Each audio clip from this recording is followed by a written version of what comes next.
sommes rendus la semaine dernière à l'événement Drink Pink qui a eu lieu au Blue Buddha sur la côte, à Knock. L'occasion de découvrir les nouvelles tendances en matière de rosé. Le soleil pointait le bout de son nez pour l'occasion. Le climat n'était malheureusement pas tropical, mais nos palais ont pu savourer un premier goût d'été.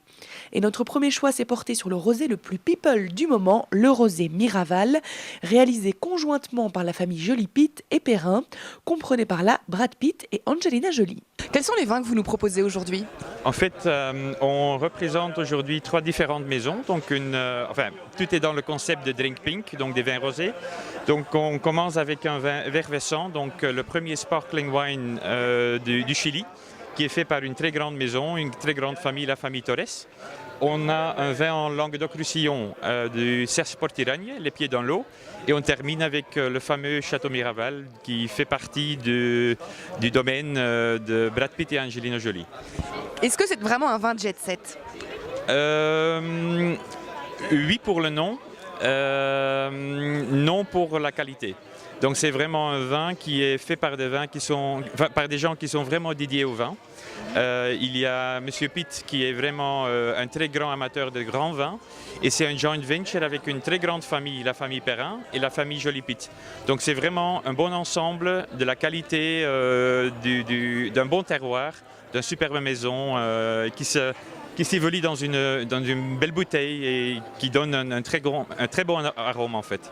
Alors justement, parlez-nous un peu des arômes. Est-ce qu'il s'agit plutôt d'un vin d'apéro ou plutôt en mangeant ? C'est plutôt un vin d'été que tu peux commencer à boire comme apéro, mais aussi un vin qui se passe bien avec les repas, avec des salades, des crustacés et tout ça. Donc c'est vraiment un Côte de Provence de très haut de gamme. Ouais. Donc un bon rapport qualité-prix ? Un beau rapport qualité-prix, oui. Ce n'est pas un vin qu'on garde, j'imagine. En fait, c'est un Côte de Provence, donc ce n'est pas vraiment les vins qu'on garde dans la cave. Donc ce sont des vins à boire rapidement. Enfin, rapidement, ça veut dire ce ne sont pas les vins de garde. L'idée autour, c'est que, en fait, c'est que le début de l'histoire. Donc il y a un vin, pour le moment, c'est le vin rosé. Il y a encore 4 vins qui viennent ajouter la gamme. Donc il y a encore un vin et un rouge qui vont être sortis en mois d'août, donc fin d'été. Ce sont des vins qui sont actuellement en barrique. Et début 2014, il y a 2 vins de cuvée exceptionnelle qui vont ajouter la gamme. Donc finalement, on va tomber sur 5 vins, dans laquelle le rosé est l'entrée de gamme et les autres vins sont les vins de garde. Donc ça c'est vraiment le début d'une grande histoire. De manière générale, le rosé c'est plutôt un vin de printemps, d'été ou au contraire toute l'année ? L'évolution actuelle c'est qu'on boit beaucoup plus du vin toute l'année, mais ça reste de tout cas un vin de beau temps de toute façon, oui, et de la bonne compagnie. Au deuxième stand que nous avons visité, il était question de cocktails à base de rosé et de sirop monin. Enfin, c'est en Touraine que nous avons atterri pour une expérience sensorielle. Il était question de déceler nos préférences gustatives afin de nous orienter vers le rosé qui nous conviendrait le mieux. Alors, quels sont les produits que vous présentez aujourd'hui ? Aujourd'hui, donc, en tant qu'importateur de Monin, donc, on est venu présenter des cocktails de vin rosé à base de Monin. Voilà. Comment est-ce que vous avez eu l'idée finalement de faire des cocktails ? Ça fait déjà longtemps. Pourquoi ? Parce qu'en France, ça existe depuis longtemps des vins aromatisés au sirop. Donc par exemple, rosé piscine dans le sud de la France, ça fait des années. Aujourd'hui, ça se vend même en cubi. Il y a des vins tout faits. Donc, mais mon idée est d'être un peu plus créatif. Donc c'est pour ça que j'ai demandé à des importateurs de m'envoyer des bouteilles. Et j'ai créé donc aujourd'hui spécialement 4 cocktails pour l'événement. Et ça fonctionne bien ? Oui, ça fonctionne très très bien parce que d'abord c'est créatif, donc ça veut dire que ça permet d'avoir des cocktails qui sont différents à offrir aussi bien pour les cavistes mais surtout dans les bars. Voilà, donc. Ce sont des cocktails qui peuvent se boire toute l'année ? Ça c'est l'avantage, c'est qu'un vin rosé, surtout en Belgique, si tout va bien, on peut en boire pendant 3 mois. Si on le fait en cocktail, on peut le boire toute l'année. Voilà. Est-ce que vous pensez qu'un jour vous essayerez avec du vin blanc ? On le fait avec du vin blanc. Alors la différence, c'est que il faut toujours penser en partant du vin. Ça veut dire qu'il faut prendre les arômes qui se trouvent dans le vin. Si on prend les arômes blancs, c'est pêche, c'est poire, c'est pomme. Donc on peut prendre ces sirops-là. Le vin rouge, c'est tous les fruits rouges. Donc là, on peut aller là. Ou être plus original avec un sirop de pastèque. C'est vraiment très très bon. Et pour le rosé, forcément les agrumes. Donc orange sanguine ou pamplemousse rose, tout ça, ça va très très bien. Et ici, aujourd'hui, par exemple, il y en a un qui est très sympa.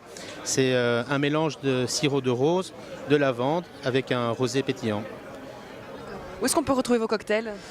Les cocktails, ça c'est les recettes, comme j'ai dit, je les crée comme pour l'événement, mais après c'est en PDF. Et donc si on m'envoie un mail, en général, j'envoie directement la recette si on a envie de la reproduire. Est-ce que vous pouvez nous expliquer ce que vous proposez aujourd'hui au public? Donc ici, donc, sur ce salon, on propose un petit test qui permettent, à partir des vins de Loire, des rosés de Loire notamment, un petit test qui permet à partir du choix d'odeur et à partir de la sensibilité gustative des participants de les orienter vers le type de rosé de Loire qui leur convienne. C'est-à-dire que chacun d'entre nous avons des seuils de perception.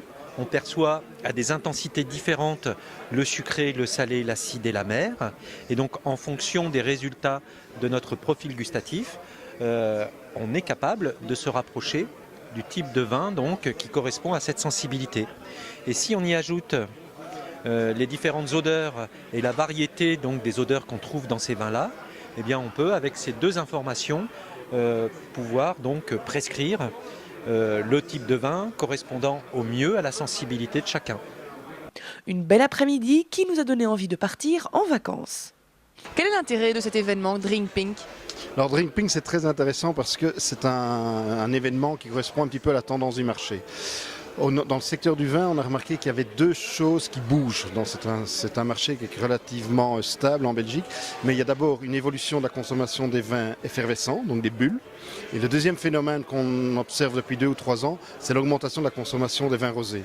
Donc l'idée était d'un petit peu réunir ici des producteurs, des importateurs, des négociants en vins rosés. Un peu du monde entier, hein. Il y a des vins d'Afrique du Sud, Côte de Provence, la Loire bien sûr qui est plus connue, mais du Grand-Duché de Luxembourg, Italie, Chili aussi. Et c'était de faire un peu découvrir aux professionnels, donc aux importateurs, aux cavistes, aux restaurateurs, aux sommeliers, la grande diversité des vins rosés. Parce que malheureusement, c'est encore un type de vin qui n'est pas toujours très bien considéré. Donc on considère évidemment le vin rouge, le vin blanc, mais le rosé, certaines personnes estiment encore que c'est un sous-vin entre guillemets, alors que c'était peut-être vrai il y a quelques années, il y a une dizaine d'années, mais depuis une dizaine d'années, on réalise vraiment des grands rosés pour faire du rosé. Donc il y a quelques années, le rosé était soit fait avec des raisins de moindre qualité, ou bien c'était des raisins de saignée, on faisait une partie de la production avec du rosé parce qu'il y avait un petit marché, mais on n'y avait pas vraiment de spécialistes de vin rosé.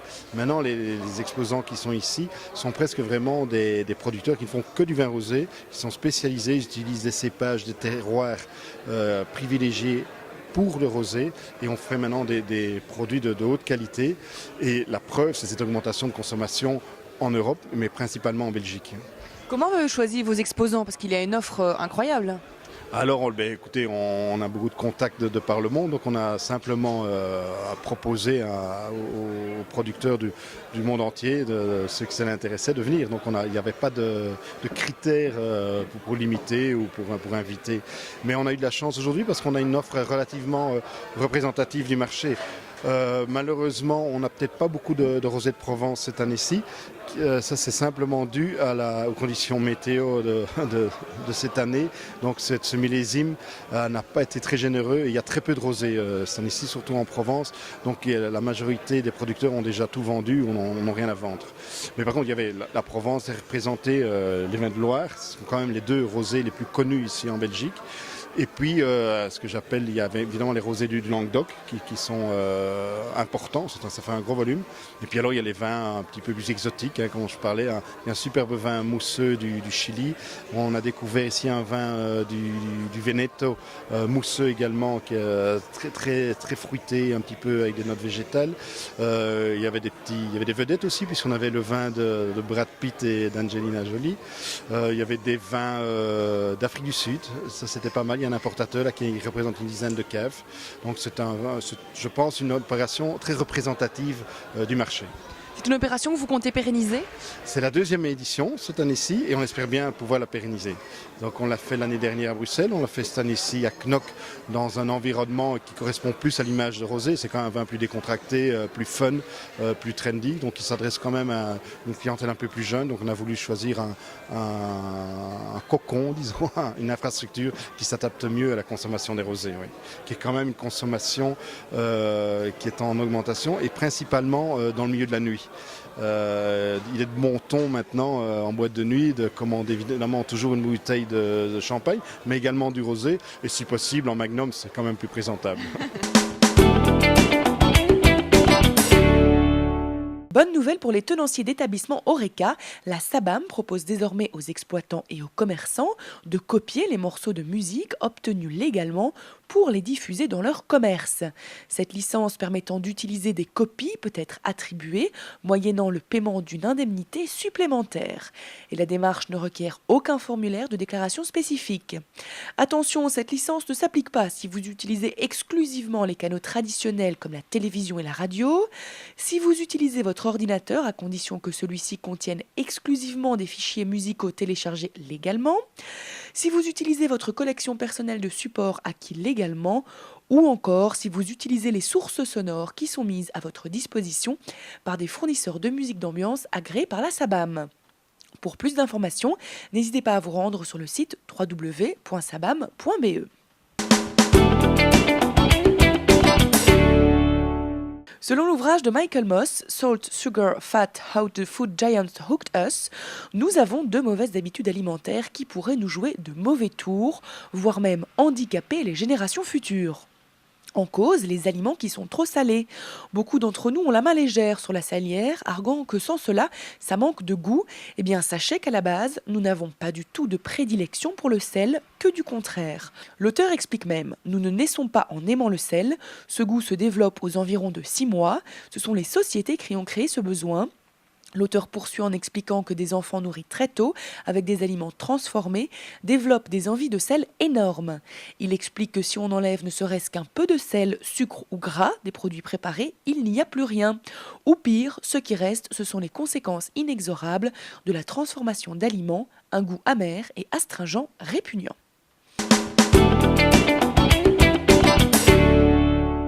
Voici à contrario un aliment, un poisson plus particulièrement, qui fait du bien à notre organisme, le thon.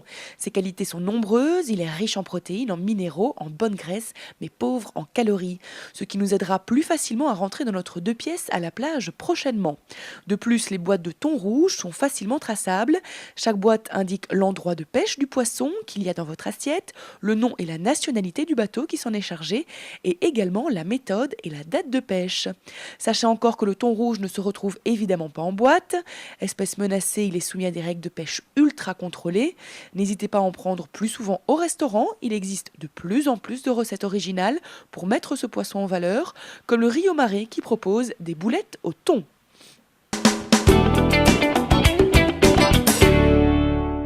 On termine ce journal avec une nouvelle venue, ou presque, dans le monde brassicole, et c'est Chimay qui l'a lancée. Il s'agit de la Chimay dorée. En fait, les connaisseurs et grands amateurs la connaissent déjà, puisqu'elle était commercialisée à l'auberge Pot-au-Pré depuis l'an dernier, sous le nom de spécial Pot-au-Pré. Depuis le début du mois, elle est disponible dans une centaine d'établissements Horeca de Belgique, en bouteille 33 centilitres, et est disponible au fût à l'auberge. Cependant, la production de cette bière reste encore petite pour le moment, surtout à côté de la Chimay bleue, blanche et rouge, qui sont à 170 000 hectolitres par an, contrairement à la Pot-au-Pré, qui est à 1000 hectolitres par an.